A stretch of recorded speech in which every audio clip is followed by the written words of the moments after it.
You understand what I'm saying? Not in the way you're saying it. So what way are you trying to convey to me? That's he created everything. He created everything. He created everything. He can be everywhere if you wanted to. No, what not do you in mean a physical form. Not in a physical form. What do you mean not in physical form? Jeez, because you're so when I say that God is somewhere, I'm meaning that he's in a specific place. You said that God is everywhere. That means he has to be in every single place, including Earth. So if he's on Earth, then you've just affirmed then you just affirmed the Trinity for us, because then God the Son can become human. No. Well, why can't he?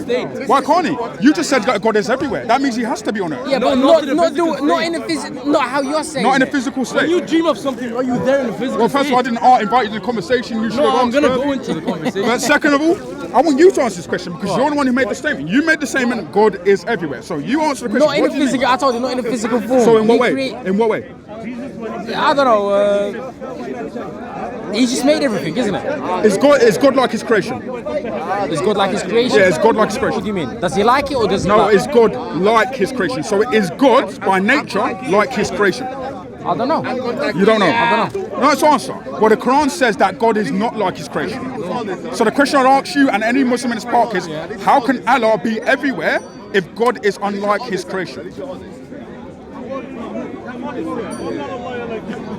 What do you mean? So how can he create? I didn't say create. Did I use the word create? No. So I said how you said to me like that God is everywhere if he's unlike his creation. He's not like his creation, is he? He's not like his creation. So how can he be anywhere? We're human form. We're human form. Yeah. Granted, but how can God be like his creation? So, for example, how can God be unlike his creation if you believe he's everywhere? Because he has to be like his creation in order to be like. I don't mean as in like in how you're making it out to be as in everywhere. But you need to explain that then. What I'm saying is, explain to me what you mean by everywhere. Everyone means he's seeing, hearing, looking at everything. So you mean his knowledge then? Yeah. Is God's knowledge eternal? Yeah. So God's knowledge has no beginning and no end, correct? Correct, yeah. Right. So if you're telling me that God's knowledge is in creation, then that would therefore mean that God has to be in creation, because God's knowledge is eternal just like he is. Yeah, you lost me there.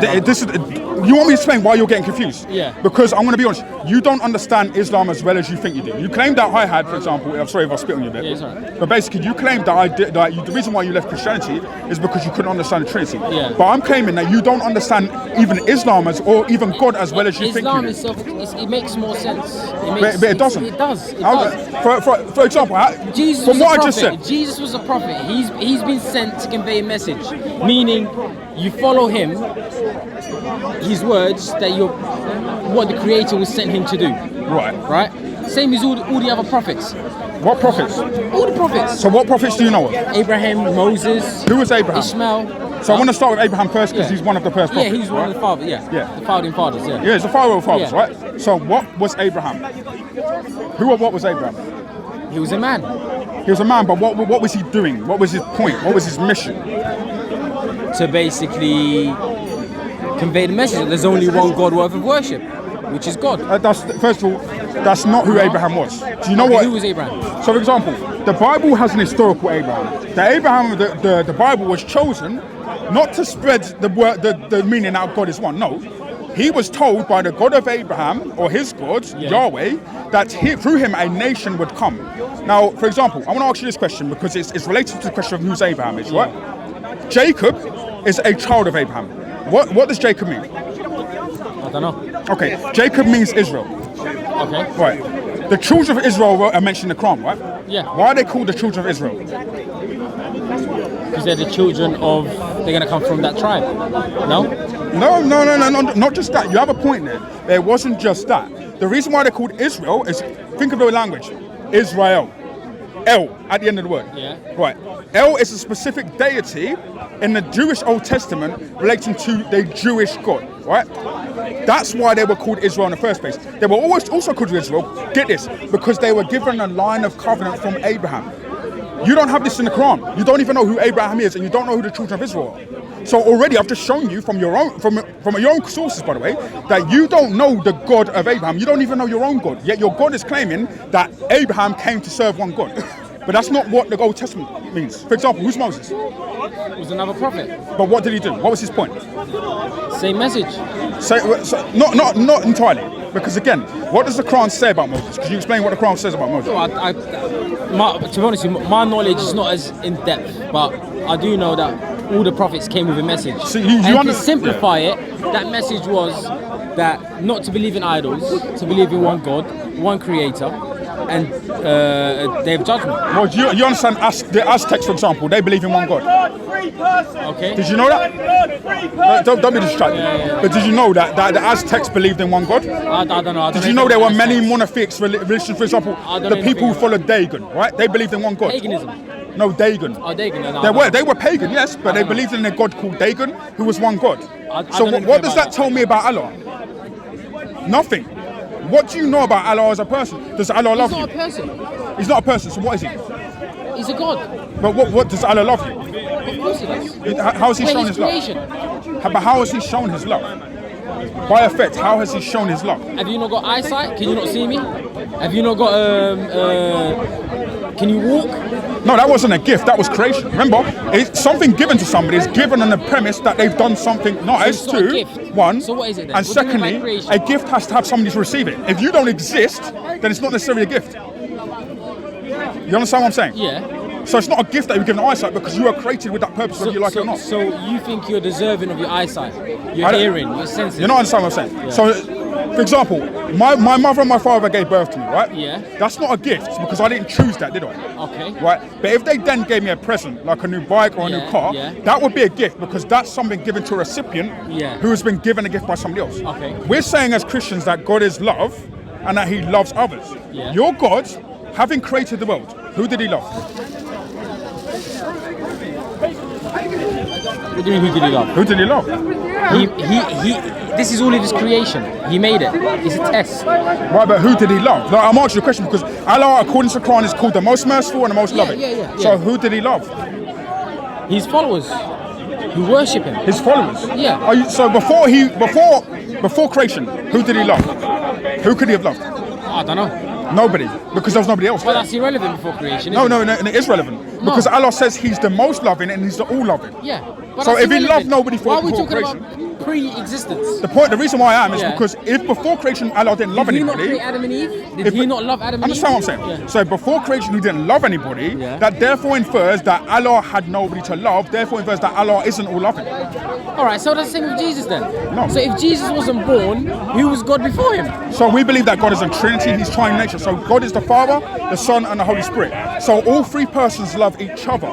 So before But how creation, can it be they three love each people? other. That's why. How can it be three people? Well, I want to ask you this question. Yeah, how Do can you it know? Do you know the being of God? Honestly, do you know the being of God? What do you mean the being of God? Like what? So how God functions in Him, His being, His essence. Like you know how I function. I'm a human. Yeah. I have a heart. I have a. Yeah. All this stuff. Do you know what God's heart is? Do you know what God's being is? You don't. No. But you're telling me that how can God do this and that? Do you see the contradiction there? Yeah, because everything he's asking us to do in the religion is this is the man you need to speak to. But, His knowledge is a bit superior to mine. Maybe, but I'm speaking to you. Because the problem I'm having here is you're telling me that God is all loving, God is all those things, right? He is. And God's being is, but you also said that God's being is unlike His creation. It's not like us. You understand what I'm saying? 100% it's not. So if it's not like His creation, then first of all, who's He loving? And second of all, how do we know what God is? What is God? Well, he told us in his scriptures who he is. Well, who is He then? He's the creator who created everything. And he's got rules that we need to go by. What is He made of? Why is that even relevant? I'm asking this question because you said to me it doesn't make sense that God can be free. Why is it relevant? Well, the reason why I'm asking this Why question. is it relevant? All right, so Allow me this. You seen a car. So allow me to you know the car's purpose. Why is it relevant? Is Allah a car? Is Allah a car? No, but I'm just giving you an example. Yeah, but it's Allah a car. No. Allah is unlike His creation, as you said. Right? That was your words. Right? So how can Allah who is Allah in His being? Who is Allah in His being? What is Allah? What is He made of? You don't know. Are you going to say Allah Amin? Are you going to say Allah Amin? You don't know. Do you not know? What do you mean what he's created of? Like, I'm asking you, what is Allah made of? we don't know what. I You don't don't know know. what he's made of. You don't know. No. So the same way you appeal to no knowledge, you don't know mystery, right? That's what it's called. Yeah. The same way I tell you, I don't know why the Trinity functions that way. What are you going to say to me? Yeah, but the Trinity doesn't make sense. But why does it have to? But Remember, if you just said if to someone me, came no, to brother, me- you don't listen to what I'm saying. Look. You just said to me, I don't know what God's being is, Yeah. but now you're saying the Trinity doesn't make any sense. Because the Follow Trinity, my logic. I'm following one. Follow my One logic. God. Yeah, I'm following You're one God as well. No, yourself free. I'm not following free And gods. you're following a human being. I've asked you a question. Who's a god? You said you don't know. What do you mean, who's God? I asked you a question. Who is a god? What is a god made of? You said you don't know. No. You told me what is God made of. Yes, I don't know what he's you made don't of. know. But right? I do know. What? I'm Hold on. praying How to- can you say? How can you say then that it can't be the case that God can be 3 in 1? Because why would he be 3 in 1 when he could be just 1? You've answered my question for me. I'm afraid. But anyway, it was a nice conversation. Likewise, honestly, I Any more respect questions your you've point. got? Come and ask me them, bro. Here's one. Yeah. Yeah. It's all love. It's all love. Anyway. But he's been a lot of semantics. A lot of semantics. I mean, you call it semantics, but I believe on camera at least you've admitted my point. And what I want you to do is watch this on SOCO or Revelation 22:13, right? Watch it back again and really hear the answers I was giving you, right? All right. Well, God bless anyway. Take care. All right. That's one. Yeah, God bless. Yeah, do you want some up here? I don't know where JC is. Yeah. So I'm just going to say this. Look, ultimately, like Muslims will continuously parrot the same question regarding Allah's being. I have to show it a bit because obviously can't hear myself think out here. But basically, look, when Muslims claim that there is no way for God to be 3 persons, 1 being, I simply ask them, as every Christian should, what is Allah made of and what is Allah's being? If you can't answer these questions, then you cannot specifically give us a good, reasonable answer as to why the Trinity is incoherent or illogical. It makes no sense. In order to be something logical, it has to conform to something called the law of non-contradiction. But if you don't even have that in Islam, for example, the Maliki schools of thought, for example, the Afari schools of thought that says you have no authority to even philosophize. If that's the case, then you as Muslims cannot argue against our religion in terms of what we believe until you get your own source of mystery. Right? Appeals to mystery are not helpful for the Islamic religion. But yeah, God bless. We love Muslims. Take care.